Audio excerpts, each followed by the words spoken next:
I think the importance is to explain about cybersecurity, but educate people that people like me do exist, but in an ethical manner. So I'm certified in what I do. I'm recognized around the world with my certifications.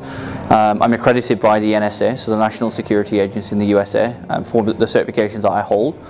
And it's just to educate people and teach them that even the simplistic elements of cybersecurity can be easily achieved if people use common sense and understand that the danger does exist. Yeah, so 2019. The predictions, I think, is quite. If we look at the World Health Organization, they released the World Health Forum.